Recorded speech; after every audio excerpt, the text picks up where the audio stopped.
नाज़रीन, हुकूमत को आज के बाद 30-31 दिन बाकी रह गए हैं मौजूदा हुकूमत को, लेकिन जो फैसले हो रहे हैं, अभी एक खबर चल रही है कि 980 अरब रुपए के जो मंसूबे किए गए हैं इलेक्शन के लिए, 22 अरब नहीं था लेकिन अब 980 अरब रुपए कहां से आ गए। शोएब निजामी साहब से हम बात करते हैं। शोएब, आपको आवाज आ रही है मेरी? जी, आवाज आ रही है। अच्छा शोएब, ये क्या तरीकाकार होता है? माजी के अंदर भी वैसे हुकूमतें आपने आखिरी दिनों के अंदर इस तरह की बहुत हैवी रिलीजेस करती हैं, क्या ये वही एक प्रैक्टिस चली आ रही है, ये कोई गैर मामूली चीज हो रही है?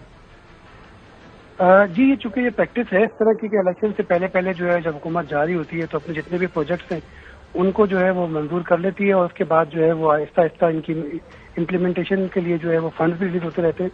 लेकिन इस साल ये इसमें मुख्तलिफ है क्योंकि लास्ट ईयर जब ये 18 में हो रहा था तो सुप्रीम कोर्ट ने पाबंदी आयद कर दी थी और उनका ये कहना था कि आप 6 महीने से पहले जो है वो फंडिंग तरक्याती कामों का इस्तेमाल नहीं करेंगे, जब फाकिर नसार साहब की सुप्रीम कोर्ट में वो चीफ जस्टिस थे।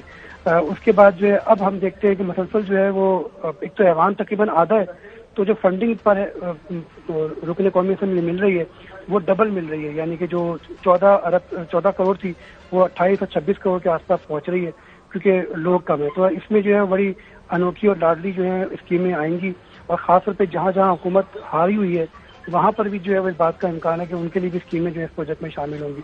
जो कुल 90 अरब रुपए का प्रोजेक्ट इन्होंने पीएचडीपी में रखा था तरक्याती स्कीमों के लिए, उसमें से तकरीबन 41 अरब रुपए जो है वो सिर्फ पहले 3 महीनों में इस्तेमाल किए जाएंगे।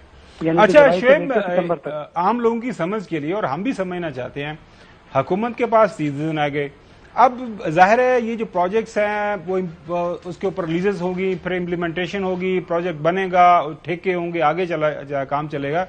लिहाजा हुकूमत पर यकीन है कि जो आइंदा जो केयर टेकर्स भी आएंगे वो ये जो पॉलिसी है इसको कंटिन्यू रखेंगे और ये जो रिलीजेस होंगी until the next general elections, तब तक अगले जितने भी 4-5 महीने का टाइम है उस दौरान ये सारे का सारा काम चलता रहेगा और इनके जो अपने मनपसंद हलके हैं, जो भी कॉन्स्टिट्यूएंसीज जहां पे ये समझते हैं कि हमें पैसा लगाना है, वो लगा पाएंगे। जी, इसमें जो 2 बड़े मंसूबे हैं, जो तकरीबन 498 अरब रुपए का जो मंसूबा है वो तो पोलियो के खात्मे के लिए वो कोई भी हुकूमत आएगी उसको करना ही करना है। दूसरा जो है वो 377 अरब रुपए का प्रोजेक्ट है जो कि मुल्क भर में जितने भी ट्यूबवेल्स हैं उनको सोलर के ऊपर मुंतकिल करना है। 4 सूबों के अंदर जो है वो इसकी फंडिंग होनी है।